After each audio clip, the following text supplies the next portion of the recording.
ओम नमो भगवते वासुदेवाय नमः।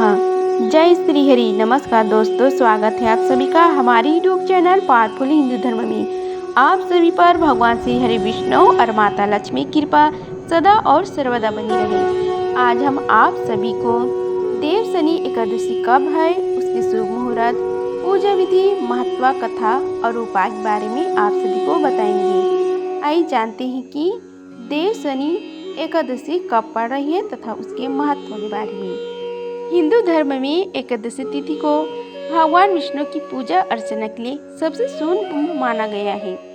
इस दिन दान, उपासना, उपवास व अन्य शुभ कार्य करने से प्रभु की असीम कृपा मिलती है। यही नहीं, देवी लक्ष्मी का आशीर्वाद भी साधक पर बना रहता है। यह व्रत प्रत्येक महीने की कृष्ण और शुक्ल पक्ष की 11वीं तिथि पर रखा जाता है, परंतु आषाढ़ मास के शुक्ल पक्ष की एकादशी तिथि इस सभी में बेहद खास है। पंचांग के मुताबिक आषाढ़ शुक्ल एकादशी पर देव शनि एकादशी का व्रत रखा जाता है। इस दिन से चतुर्मास का प्रारंभ भी होता है, जिसमें भगवान विष्णु जी 4 माह के लिए योग निद्रा में चले जाते हैं। इस दौरान सृष्टि का संचालन महाकाल के हाथों में होता है। इसी कारण श्री हरि योग निद्रा में होते हैं तथा शादी, विवाह, मुंडन समेत अन्य शुभ कार्य करने की मनहानि होती है।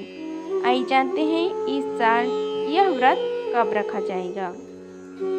इस साल आषाढ़ मास के शुक्ल पक्ष की एकादशी तिथि की शुरुआत 5 जुलाई को शाम 6:58 पर होगी। वहीं इस तिथि का समापन 6 जुलाई को शाम 9:14 पर है। इसलिए देव शनि एकादशी को व्रत 6 जुलाई 2025 के दिन रखा जाएगा। साथ ही चतुर्मास का प्रारंभ भी इसी दिन मान्य रहेगा। आइए अब जानते हैं देव शनि एकादशी की शुभ मुहूर्त के बारे में। ब्रह्म मुहूर्त है सुबह 4:08 से 4:48 तक। विजय मुहूर्त है दोपहर 2:45 से 3:40 तक। अभिजीत मुहूर्त है दोपहर 12:01 से 12:49 तक। निशिता मुहूर्त है रात 12:06 से 12:46 तक। अमृत काल है दोपहर 12:51 से 2:38 तक। इस दिन विशाखा नक्षत्र बढ़ रहा है, जो रात 10:41 तक रहेगा। इसके अलावा रात 9:26 तक शांति योग और संयोग रहेगा। आइए अब जानते हैं देव शनि एकादशी की पूजा विधि के बारे में। देव शनि एकादशी पर पूजा से पूर्व पूजा स्थल को गंगा जल से शुद्ध करें। अब एक साफ चौकी लेकर उस पर पीला रंग का कपड़ा बिछा दें। भगवान विष्णु और देवी लक्ष्मी की मूर्ति स्थापित करें। प्रभु को पंचामृत, दूध, दही, घी, शहद और शक्कर तथा शुद्ध जल से स्नान कराएं। अब श्री हरि को पीले रंग के नए व साफ वस्त्र पहनाएं। फूल माला, तुलसी पत्रा और मौसमी फल अर्पित करें। शुद्ध देसी के घी से दीपक जलाएं और प्रभु के मंत्रों का जाप करें। देव शनि एकादशी की कथा सुने। अब केले या केसर की खीर का भोग लगाएं। विष्णु सहस्त्र नाम का पाठ करें। अंत में भगवान श्री हरि विष्णु की आरती उतारें। आइए अब हम सभी मिलकर देव शनि एकादशी व्रत की कथा का श्रवण करते हैं। बोलो श्री गणेश भगवान की जय। बोलो श्री हरि भगवान विष्णु तथा माता पार्वती की जय। ब्रह्म वैवर्त पुराण में देव शनि एकादशी की विशेष महात्मा का वर्णन किया गया है। इस व्रत से प्राणी की समस्त मनोकामनाएं पूर्ण होती हैं। यह एकादशी आषाढ़ मास के कृष्ण पक्ष की एकादशी तिथि को, जिसे योगिनी एकादशी कहते हैं, उसके बाद आती है। आषाढ़ मास की शुक्ल पक्ष की एकादशी को ही देव शनि एकादशी कहा जाता है। इसी एकादशी से चतुर्मास का आरंभ माना जाता है।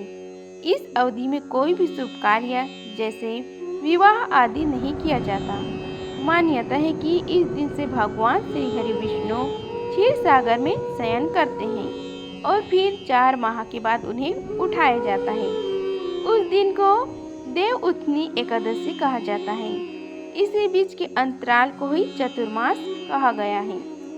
देवशनि एकादशी को देवशनि महा एकादशी, थोली एकादशी, हरि देवशनि, पद्मनाभा शयनी तथा प्रमोदिनी एकादशी भी कहा जाता है। अब आइए कथा का श्रवण कीजिए। देवशनि एकादशी में धर्मराज युधिष्ठिर ने कहा कि हे केशव, आषाढ़ शुक्ल पक्ष की एकादशी का क्या नाम है? इस व्रत के करने की विधि क्या है और किस देवता का पूजन किया जाता है? श्री कृष्ण भगवान कहने लगे कि हे युधिष्ठिर, जिस कथा को ब्रह्म जी ने नारद जी से कहा था वही मैं तुमसे कहता हूँ। एक बार देव ऋषि नारद जी ने ब्रह्म जी से एकादशी के विषय में जानने की उत्सुकता से प्रकट की। तब ब्रह्म जी ने उन्हें बताया कि सतयुग में माधवता नामक एक चक्रवर्ती राजा राज्य करते थे। उनके राज्य में प्रजा बहुत सुखी थी, किंतु भविष्य में क्या हो जाए यह कोई नहीं जानता था। अतः वे भी इस बात से अनभिज्ञ थे कि उनके राज्य में शीघ्र ही भयंकर अकाल पड़ने वाला है। उनके राज्य में पूरे 3 वर्ष तक वर्षा न होने के कारण भयंकर अकाल पड़ा। इस अकाल से चारों ओर त्राही त्राही मच गई। धर्म पक्ष के यज्ञ, हवन, पिंडदान, कथा व्रत आदि में कमी हो गई। जब मुसीबत पड़ी तो धार्मिक कार्यों में प्राणी की रुचि कहाँ रह जाती है। प्रजा ने राजा के पास जाकर अपनी वेदना की दुहाई दी। राजा तो इस स्थिति को लेकर पहले से ही दुखी थे। वे सोचने लगे कि आखिर मैंने ऐसे कौन सा पाप कर्म किया है जिसका दंड मुझे इस रूप में मिल रहा है। फिर इस कष्ट से मुक्ति पाने का कोई साधन करने के उद्देश्य से राजा सेना को लेकर जंगल की ओर चल दिए। वहां विचरण करते करते एक दिन में ब्रह्म जी के पुत्र अंगिरा ऋषि के आश्रम में पहुँचे और उन्हें सत्संग प्रणाम किया। ऋषिवर ने आशीर्वाद, उपार्चना, कुशल क्षेम पूछा। फिर जंगल में विचरने वह अपने आश्रम में आने का प्रयोजन जाना। तब राजा ने हाथ जोड़कर कहा कि हे महात्मा, सभी प्रकार से धर्म का पालन करता हुआ भी मैं अपने राज्य में दुर्भिक्ष का दृश्य देख रहा हूँ। आखिर किस कारण ऐसा हो रहा है? कृपया इसका समाधान करें। यह सुनकर महर्षि अंगिरा ने कहा कि हे राजन, सब युगों से उत्तम यह सतयुग है। इसमें छोटे से पाप का भी बड़ा भयंकर दंड मिलता है। इसमें धर्म अपने चारों चरणों में व्याप्त रहता है। ब्राह्मण के अतिरिक्त किसी अन्य जाति को तप करने का अधिकार नहीं है, जबकि आपके राज्य में एक शूद्र तपस्या कर रहा है। यही कारण है कि आपके राज्य में वर्षा नहीं हो रही है। जब तक वह काल को प्राप्त नहीं होगा तब तक यह दुर्भिक्ष शांत नहीं होगा। दुर्भिक्ष की शांति उसे मारने से ही संभव है। किंतु राजा का हृदय एक नापराध शुद्ध तपस्वी का समन करने को तैयार न हुआ। उन्होंने कहा कि हे देव, मैं उस निअपराध को मार दूं, यह बात मेरा मन स्वीकार नहीं कर रहा है। कृपा करके आप कोई और उपाय बताएं। महर्षि अंगिरा ने बताया कि आषाढ़ माह के शुक्ल पक्ष की एकादशी का व्रत करें। इस व्रत के प्रभाव से अवश्य ही वर्षा होगी। राजा अपने राज्य की राजधानी लौट आए और चारों वर्णों सहित पद्म एकादशी का विधि पूर्वक व्रत किया। व्रत के प्रभाव से उनके राज्य में मूसलाधार वर्षा हुई और पूरा राज्य धन धान्य से परिपूर्ण हो गया। ब्रह्मवैवर्त पुराण में देवशनि एकादशी के विशेष महात्म्य का वर्णन किया गया है। इस व्रत से प्राणी की समस्त मनोकामनाएं पूरी होती है। इस प्रकार देवशनि एकादशी की कथा समाप्त हुआ। बोलो श्री हरि भगवान विष्णु की जय। अगर आप सभी को यह वीडियो अच्छी लगी होगी तो वीडियो को लाइक कीजिए, चैनल को सब्सक्राइब कीजिए और कमेंट बॉक्स में जय श्री हरि लिखिए। धन्यवाद। मिलते हैं अगले वीडियो में, तब तक के लिए जय श्री राधे कृष्णा।